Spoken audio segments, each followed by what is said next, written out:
Ce 22 mai, Raptor a sorti une FAQ dans laquelle on lui demande ses recommandations de livres. Il en a proposé plusieurs et il y en a pas mal que j'ai lus. Il y en a même un, les 48 lois du pouvoir, dont je fais des petits résumés en version shorts sur ma chaîne. Vous pouvez tous les trouver, on va faire les 48. Donc les shorts sont une très bonne première approche et j'ai essayé de vraiment synthétiser chaque règle pour en faire la version la plus courte et la plus digeste possible. Rien ne vaut évidemment la lecture du livre, mais si ça peut vous donner envie, voire carrément vous suffire, j'aurais fait mon travail. Ensuite, il a parlé de l'obstacle et le chemin. C'est un livre dont j'aimerais bien aussi faire des shorts pour résumer chaque idée, mais chaque idée est un petit peu plus longue que dans les 48 lois du pouvoir. Le principe du livre, c'est un petit peu une introduction au stoïcisme. Ça t'explique comment réagir en cas de difficulté et comment est-ce qu'il faut pas chercher à éviter les obstacles, mais de t'apprendre à surmonter chaque obstacle qui va se dresser sur ton chemin. Parce que c'est comme ça que tu vas devenir plus fort, c'est comme ça que tu vas devenir plus stoïque. Alors le stoïcisme, c'est une belle mentalité, c'est une philosophie qui est très intéressante, qui permet d'approcher la vie sans que tes émotions prennent le dessus et que tu prennes des décisions irrationnelles. C'est un livre qui m'a beaucoup plu et qui m'a vraiment aidé à passer certains moments difficiles. J'en ai pris pas mal de notes en fait, parce que j'aime bien écrire quand je lis pour me rappeler des choses les plus importantes. Et en gros, il y a 3 grands axes dans le livre. La partie de la perception, la partie de l'action et la partie de la volonté.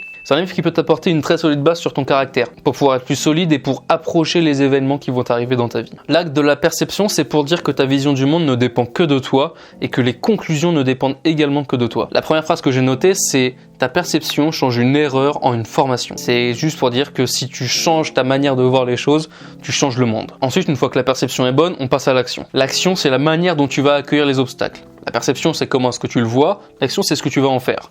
Donc c'est l'énergie avec laquelle tu vas l'accueillir, c'est la persévérance, c'est la cohérence, c'est le côté pratique, c'est la stratégie que tu vas mettre en place pour surmonter tous les obstacles qui vont t'arriver. Ensuite, une fois que tu as réussi à agir, le but, c'est d'avoir la bonne volonté, d'avoir la bonne continuité. C'est se préparer au pire et vouloir. Se préparer au pire et vouloir, ça te permet d'accepter ce que tu n'as pas pu changer, ça te permet de prendre de la distance par rapport à ça te permet de gérer tes attentes, ça te permet de persévérer, ça te permet de te protéger, ça te permet de te soumettre à une plus grande cause qui peut te faire grandir. Et il y a un chapitre en particulier qui m'avait marqué qui s'appelle Amor Fati. C'est le fait d'apprécier le destin. Si quelque chose se passe, que c'est un problème, que tu n'aimes pas ce qui se passe, que ça te gêne, réussir à l'apprécier d'une certaine manière, ça pourrait te sauver la vie. Si tu as un accident de voiture, que quand tu rentres ton appart il est en feu, etc., c'est la catastrophe, il n'y a rien qui va. Si tu arrives à trouver une manière d'apprécier les choses parce que tu te rends compte que tu ne peux rien faire de plus que ça, tout gagné. Ensuite, le dernier livre que j'ai déjà lu, dont il a parlé, c'est Comment se faire des amis et influencer les autres. Je l'ai fini hier au moment de tourner d'ailleurs. Alors c'est un livre super intéressant qui va t'apprendre les bases de la psychologie relationnelle. Ça va t'apprendre comment influencer les autres, comment gagner leur sympathie, comment être un bon leader, etc. Et c'est un livre qui est très intéressant à lire en premier. En fait, j'avais déjà lu d'autres livres un petit peu dans le même style et je trouve qu'il y a une sorte de redondance et il est un petit peu vieillot. Il est sorti dans les années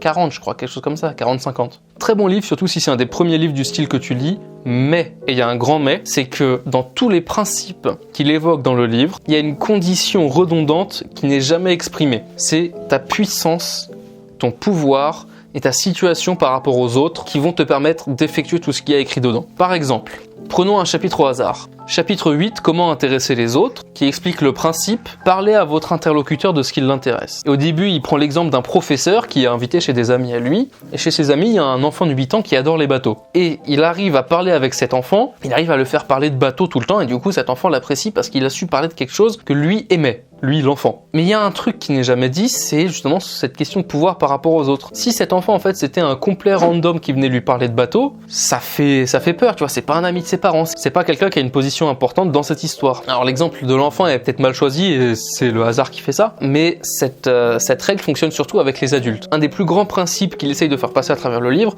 c'est de prendre en compte le point de vue de l'autre. C'est un petit peu la base de toutes les autres règles, c'est un petit peu une sorte de variante de cette règle. Et cette règle, elle pourrait techniquement s'appliquer à tout le monde. Si juste tu parles avec un pote et que tu t'intéresses à ce qu'il dit, il va plus t'apprécier. Mais si tu n'as aucun pouvoir, si tu n'es pas intéressant, si tu n'es pas important pour lui, si tu n'apportes rien à votre relation, si t'es un random, si c'est juste quelqu'un que tu viens de rencontrer, c'est cool, il peut t'apprécier.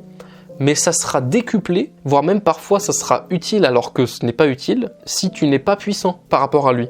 Si tu es quelqu'un d'important pour lui, cette règle aura beaucoup plus d'importance, beaucoup plus de puissance. Donc voilà, c'est un très bon livre que je recommande également et je vous explique un petit peu le principe. Et avant de réussir à appliquer le grand principe qui est de considérer le point de vue des autres à chaque fois que c'est possible, il faut aussi comprendre que votre hiérarchie dans la position par rapport aux autres va avoir une grande influence sur le pouvoir que vous allez avoir face à eux. Si tu es le patron de quelqu'un et que tu t'intéresses réellement à ce qu'il fait, alors cet employé te sera fidèle à vie, façon de parler. Mais dans l'idée, voilà, intéressez-vous aux gens sincèrement, réellement pour de vrai, en étant honnête, mais gardez en tête qu'il faut avoir une certaine position par rapport à eux pour que certains principes s'appliquent réellement. Vous pouvez retrouver toutes les lois du pouvoir en version shorts dans la playlist de ma chaîne, résumé Power Short. Et une fois que j'aurai fini les résumés de Power, les 48 lois du pouvoir, je ferai le résumé de l'obstacle et le chemin. À très bientôt.